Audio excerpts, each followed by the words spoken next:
ഗ്രാമീണ കാർഷിക പ്രവൃത്തി പരിചയത്തിന്റെ ഭാഗമായി അമൃത സ്കൂൾ ഓഫ് അഗ്രികൾച്ചറൽ സയൻസിലെ അവസാന വർഷ വിദ്യാർത്ഥികൾ സട്ടക്കൽ പുതൂർ ഗ്രാമത്തിൽ ഒരു പ്രദർശനം നടത്തി. Meghavarshini A, Krishna Mahesh, Samyajna P, Niranjana C, Krishnabhadra, Aruna V S, Devichandana, Adith Krishnan P R, Meenakshi R, Mohan A എന്നീ വിദ്യാർത്ഥികളാണ് പരിപാടി സംഘടിപ്പിച്ചത്.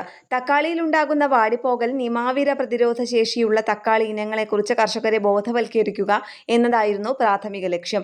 ബാക്ടീരിയ കാരണം തക്കാളിയിലുണ്ടാകുന്ന വാടിപ്പോകൽ, നിമാവിര ആക്രമണം പോലുള്ള തക്കാളിയെ ബാധിക്കുന്ന പ്രധാന പ്രശ്നങ്ങളെക്കുറിച്ചുള്ള ആമുഖ സെഷനോടെ പ്രദർശനം ആരംഭിച്ചു. ഈ ആക്രമണങ്ങളെ പ്രതിരോധിക്കുന്ന തക്കാളിയുടെ ഇനങ്ങളെക്കുറിച്ച് വിദ്യാർത്ഥികൾ വിശദീകരിച്ചു. തുടർന്ന് പച്ചക്കറി കൃഷിയിടത്തിലെ പ്രാണികളെ കെണിയിലേക്ക് ആകർഷിക്കുന്ന ഉണങ്ങിയ മത്സ്യക്കെണിയുടെ പ്രദർശനവും നടത്തി. മണ്ണിന്റെ ആരോഗ്യവും ഈർപ്പവും നിലനിർത്തുന്നതിനായി വിളഭ്രമണത്തിന്റെയും പുതയിടലിന്റെയും പ്രാധാന്യത്തെക്കുറിച്ച് വിദ്യാർത്ഥികൾ ഒരു തുടർ ബോധവൽക്കരണ സെഷൻ നടത്തി. തുടർന്ന് വിത്ത് ചികിത്സ പ്രദർശിപ്പിക്കുകയും അതിന്റെ പ്രാധാന്യം ചർച്ച ചെയ്യുകയും ചെയ്യുന്ന പ്രായോഗിക വർക്ക്ഷോപ്പ് നടത്തി. കൃഷിയിടങ്ങളിൽ ഉപയോഗിക്കാവുന്ന വിവിധ ജൈവ നിയന്ത്രണങ്ങളെക്കുറിച്ചുള്ള അവബോധ അവതരണത്തോടെയാണ് സെഷൻ അവസാനിപ്പിച്ചത്. College dean doctor Sudheesh Manalil, ഫാക്കൽറ്റികളായ doctor Iniyakumar, doctor Suresh Kumar R, doctor Sankararaman H എന്നിവരുടെ മാർഗനിർദ്ദേശപ്രകാരമാണ് പരിപാടി സംഘടിപ്പിച്ചത്. ന്യൂസ് ഡെസ്ക് കേരള പ്രണാമം.